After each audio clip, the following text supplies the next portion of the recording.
एक और गेस्ट को भी इंगेज करूंगी। अहमद हसन अलगरबी साहब हमें अलगरबी साहब ज्वाइन कर चुके हैं, international affairs expert. Thank you so much Ahmad. आज जो सारी सिचुएशन हमने देखी अफसोसनाक, क्योंकि इनोसेंट लाइव्स जो हैं इसमें उनका लॉस हुआ, लेकिन दूसरी ही जानिब हम देख रहे हैं कि उनका अपना जो इकोनॉमिक लॉस हुआ है $956 मिलियन का, तकरीबन $1 बिलियन ही बन गया जो हम देख रहे हैं। राफेल का जो शो उन्होंने एक नाकाम शो यहाँ पर करने की कोशिश की, उससे मेरे ख्याल में जो फ्रांस है वो भी शर्मिंदा होगा, राफेल कंपनी, क्योंकि उनके अपने भी शेयर्स गिर गए हैं कि हमने किनके हाथों ये सेल कर दिए हैं तैयारे।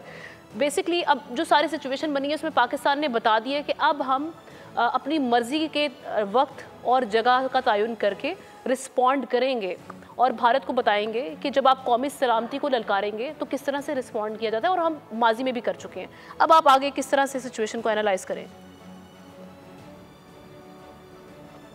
बहुत शुक्रिया। देखिए, सबसे पहले मैं कुछ आपको इसका जो पैराफर्नीलिया और जो इंफ्रास्ट्रक्चर, सिर्फ आप ये ना देखें कि इंडिया को नुकसान हुआ है। जो 5 जहाज इसके गए हैं वो $996 मिलियन को उनको एक रात में नुकसान हुआ है।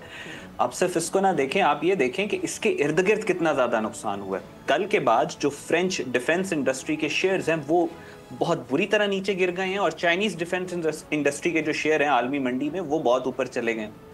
और ये जो 5 जहाज गिराए हैं, मैं खुद एक मिलिट्री हिस्ट्री का स्टूडेंट हूँ, मैंने नहीं पढ़ा कि रीसेंट हिस्ट्री के अंदर किसी भी मुल्क ने जंग शुरू होते ही, 2 न्यूक्लियर पावर्स के दरमियान में जंग हो रही हो और जंग शुरू होते ही एक मुल्क ने किसी दूसरे मुल्क के 5 जहाज गिरा दिए, जिसमें 3 राफेल हैं जो कि एस फाइटर जेट्स हैं, एक उनका जो है MiG-29 है और एक Su-30 है।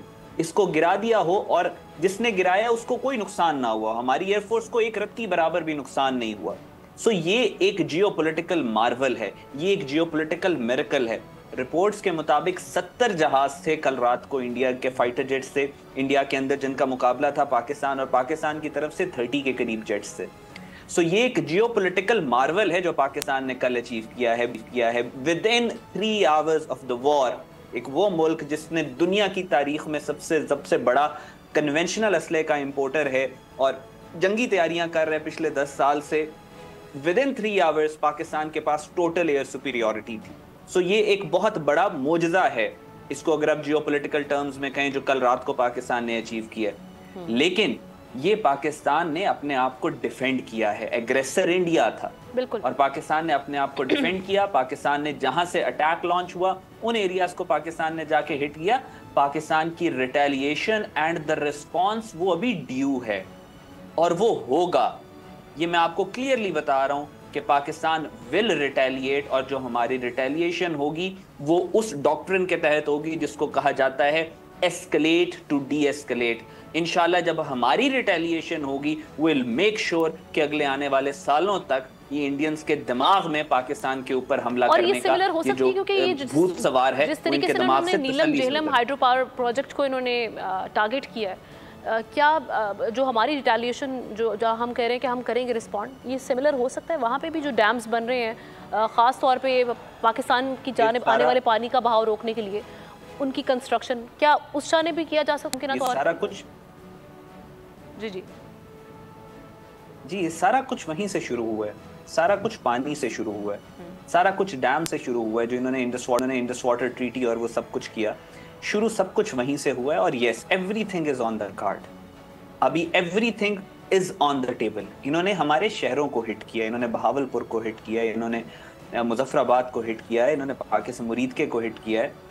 मैं आपको क्लियरली पहले से भी मैं ये कह रहा था, पिछले 12 दिनों से हम जगह जगह ये बात कर रहे हैं कि अगर आप जंग इम्पोज करेंगे हमारे ऊपर तो हम इस बैटल को फिर सियालकोट, लाहौर और मुजफ्फराबाद में नहीं लड़ेंगे, हम इसको चेन्नई, मुंबई और दिल्ली में लड़ेंगे। We will take the battle to the enemies. और अब वो टाइम आ चुका है। DGISPR ने अपनी प्रेस कॉन्फ्रेंस में भी रिसेंटली यही कहा था कि जंग आप शुरू करेंगे, जो कि इन्होंने कर दी।